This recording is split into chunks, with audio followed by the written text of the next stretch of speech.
Hello everyone, welcome to Vidyashree academy. I hope you are doing well. आज हम पढ़ने वाले हैं मध्य प्रदेश के प्रमुख स्वास्थ्य कार्यक्रम एवं योजनाएं। देखिए, यदि आपने कल का वीडियो देखा होगा तो आपको पता चल गया होगा कि एमपीपीएससी ने जो आगामी एग्ज़ाम है उनका नोटिफिकेशन निकाल दिया गया है। और अब मध्य 2019 का जो मेंस का एग्ज़ाम है वो फिर से होने वाला है, जो कि कब होना है, जनवरी में होना है। तो आपको बहुत अच्छे से तैयारी करनी पड़ेगी।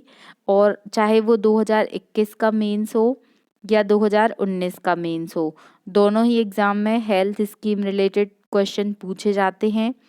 और चूंकि ये मध्य प्रदेश का एग्ज़ाम है, इसलिए मध्य प्रदेश के स्वास्थ्य कार्यक्रम आपको प्रीलिम्स में, मेंस में और इसके अतिरिक्त जो एमपीपीएससी का पटवारी का एग्ज़ाम होने वाला है या जो भी अन्य एग्ज़ाम हैं, उनमें भी प्रीलिम्स में भी ऐसे क्वेश्चन पूछे जाते हैं। तो हमें इसे बहुत अच्छे से याद करना है। इस वीडियो को आपको ध्यान से सुनना है, नोट करना है, क्योंकि ये क्वेश्चंस आपको बहुत मदद करने वाले हैं। और स्कीम के क्वेश्चन आते हैं या आप कुछ ऐसे राइटिंग अचीवमेंट्स लिख रहे हैं तो ये जो योजनाएं हैं इनको आप अपने आंसर में लिख सकते हैं। तो चलिए पढ़ते हैं मध्य प्रदेश की प्रमुख स्वास्थ्य कार्यक्रम कौन कौन से हैं। जो पहली जो स्कीम है वो है मध्य प्रदेश राज्य सहायता निधि, राज्य बीमारी सहायता निधि, जिसकी स्थापना 2 सितंबर 1997 से शुरुआत हुई थी। और इसके तहत क्या किया जाएगा कि मध्य प्रदेश के जो मूल निवासी और गरीबी रेखा के नीचे जीवन यापन करने वाले परिवार हैं, उन्हें 21 चिन्हित बीमारियों, मतलब ये डिफाइन है कि 21 प्रकार की यदि बीमारियां हैं जो इसमें बताई गई हैं वो बीमारियां होंगी, तो उनके इलाज के लिए 25,000 से लेकर 2 लाख रुपए तक की आर्थिक सहायता प्रोवाइड की जाएगी। याद रखिएगा, मध्य प्रदेश राज्य बीमारी सहायता निधि 1997 से शुरू हुई है और 21 प्रकार की बीमारियों के लिए 25,000 से 2 लाख तक मदद की जाएगी। सेकेंड जो योजना है और महत्वपूर्ण है, दीनदयाल अंत्योदय उपचार योजना। 25 सितंबर 2004 से इसकी शुरुआत हुई। चूँकि 25 सितंबर को ही दीनदयाल उपाध्याय जी की जयंती होती है, तो इसीलिए 25 सितंबर 2004 से शुरुआत हुई है।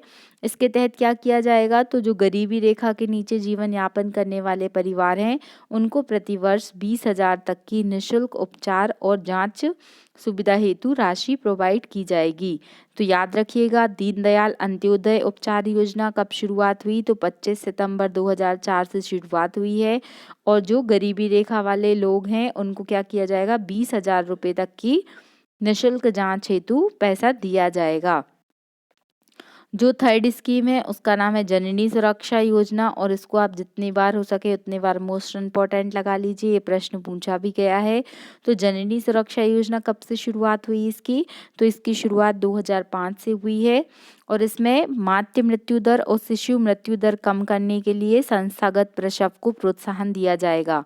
इसका क्या मतलब है कि जो MMR है, मतलब मातृ मृत्यु दर है, और जो शिशु मृत्यु दर है उसको कम करने के लिए संस्थागत प्रसव, मतलब जो डिलीवरी है वो हॉस्पिटल में ही हो, इस उद्देश्य के लिए ये योजना शुरू हुई।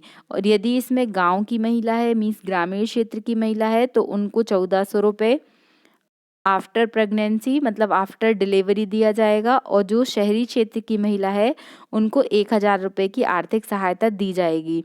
तो चूँकि ये योजनाएं जो हैं इनका जो लाभ है वो वैसे तो सकारात्मक ही है, लेकिन कभी कभी इतने पैसे की लाभ को देखते हुए भी लोग वो इस तरीके की योजनाओं से लाभान्वित हो पाते हैं।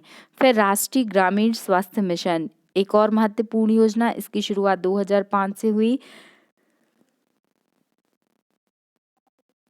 इसमें ग्रामीण क्षेत्रों में रहने वाले लोगों के लिए उत्तम स्वास्थ्य की सुविधा दी जाएगी।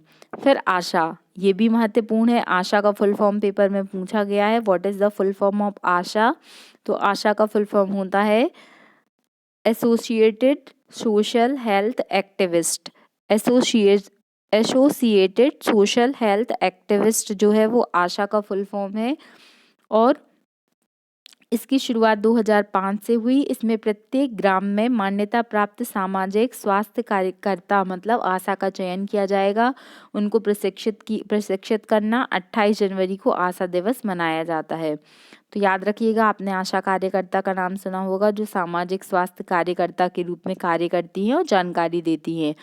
फिर दीनदयाल चलित अस्पताल योजना, ये मई 2006 में शुरू हुई। इसके तहत जो ST SC लोग हैं उनको चिकित्सा में सुविधा दिलाने के लिए इस योजना की शुरुआत की गई थी, तो ये भी आपको याद रखना है। फिर अटल बिहारी वाजपेयी बाल आरोग्य योजना, इसकी शुरुआत 2010 से हुई। कुपोषण की रोकथाम के लिए 5 वर्ष तक के बच्चों की मृत्यु दर कम करना। कुपोषण के कारण जो स्टंटिंग होता है, वेस्टिंग होता है, उसके कारण क्या होता है, जो 5 वर्ष तक के बच्चों की मृत्यु हो जाती है, उनको सुरक्षित करने का प्रयास किसके द्वारा किया जाएगा? अटल बिहारी वाजपेयी बाल आरोग्य पोषण योजना के द्वारा किया जाएगा। नेक्स्ट जो है योजना जननी शिशु सुरक्षा योजना। देखिए, इसके पहले हमने जननी सुरक्षा योजना पढ़ा था, तो वो कब का था? 2005 का था। लेकिन ये क्या है? जननी शिशु सुरक्षा योजना है। अब जननी की भी सुरक्षा करनी है और शिशु की भी सुरक्षा करनी है। तो इसकी शुरुआत कब से हुई? अब 2 लोगों की सुरक्षा करनी है, मतलब 11। तो ये 1 जुलाई से शुरू हुई है और 2011 से शुरू हुई है। शासकीय स्वास्थ्य संस्थाओं में शिशु और गर्भवती महिलाओं की निःशुल्क स्वास्थ्य सेवा उपलब्ध कराना इसका उद्देश्य है। तो याद रखिएगा, जननी शिशु सुरक्षा योजना 1 जुलाई 2011 से हुई है और उसमें शिशु की और माता की दोनों का हेल्थ चेकअप निःशुल्क किया जाएगा गवर्नमेंट हॉस्पिटल में। फिर मुख्यमंत्री बाल हृदय योजना, तो 14 जुलाई 2011 से ये शुरू हुई है। जो हृदय रोग से पीड़ित बच्चे हैं उनको क्या दी जाएगी? निःशुल्क स्वास्थ्य सुविधा दी जाएगी मुख्यमंत्री बाल हृदय योजना के द्वारा। फिर दीनदयाल 108 108 एम्बुलेंस सेवा, ये 2011-12 से शुरुआत हुई है इसकी। नेशनल एम्बुलेंस सर्विस के अंतर्गत राज्य में आपातकालीन स्वास्थ्य सुविधाओं के प्रबंधन के लिए। तो आपने 108 का नाम सुना होगा, ये एम्बुलेंस वैसे भी बहुत आपको देखने मिल जाएगी, तो याद रखिएगा इसकी शुरुआत 2011-12 से हुई है। फिर राष्ट्रीय बाल स्वास्थ्य कार्यक्रम, इसकी शुरुआत 2013 से हुई है। सभी स्कूलों में स्वास्थ्य के परीक्षण के लिए ये शुरू किया गया है।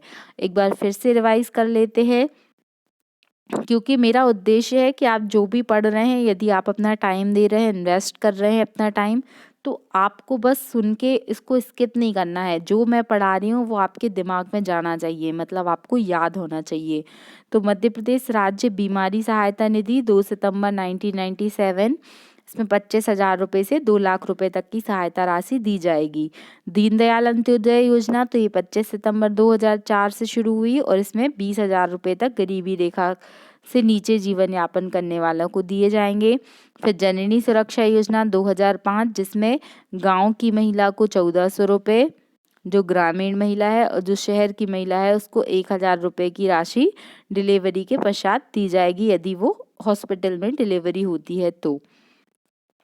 फिर राष्ट्रीय स्वास्थ्य मिशन 2005 का है ये। आशा एक्रीडेटेड सोशल हेल्थ एक्टिविस्ट 28 जनवरी को आशा दिवस मनाते हैं। दीनदयाल चलित योजना, ये 2006 की है।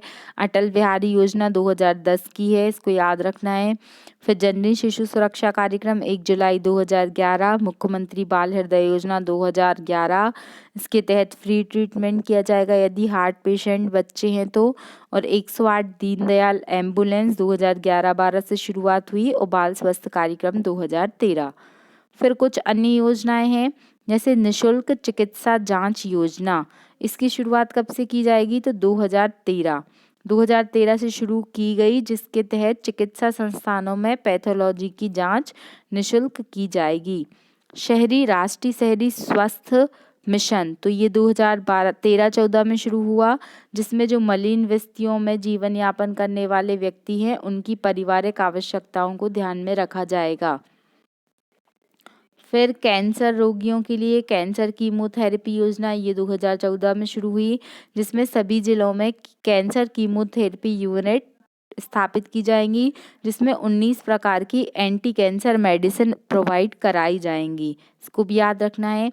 स्वागत लक्ष्मी योजना 2014 से शुरू हुई, तो ये बालिकाओं के लिए और महिलाओं के प्रति जो समाज में भ्रांतियां हैं उन प्रथाओं को समाप्त करने के लिए और बालिकाओं के प्रति सम्मानजनक वातावरण बनाने के लिए शुरू की गई योजना है स्वागतम लक्ष्मी योजना। फिर मुख्यमंत्री बाल श्रवण उपचार योजना, तो जैसे वहाँ पे पढ़ा था हमने क्या कि मुख्यमंत्री बाल हृदय रोग योजना, हृदय रोग उपचार योजना, तो यहाँ पर बाल श्रवण है।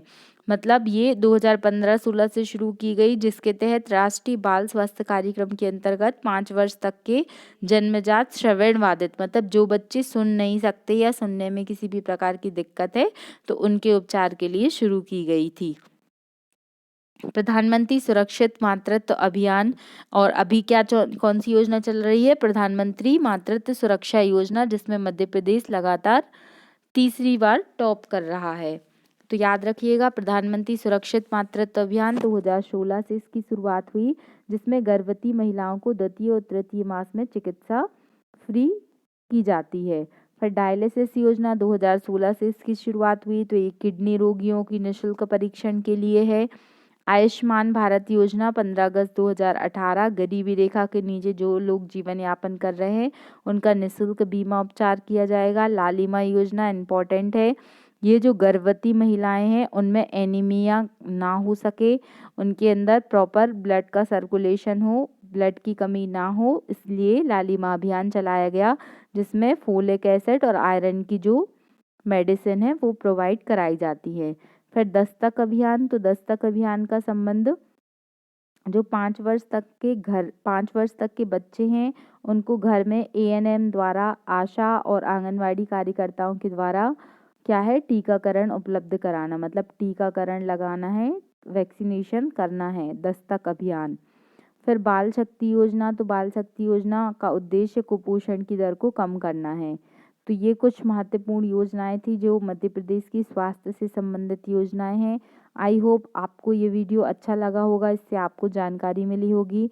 यदि आपको वीडियो अच्छा लग रहा है तो प्लीज़ लाइक कीजिए, शेयर कीजिए एंड अधिक से अधिक लोगों तक पहुंचाकर इसको सब्सक्राइब करें। Thank you so much. जय हिंद, जय भारत।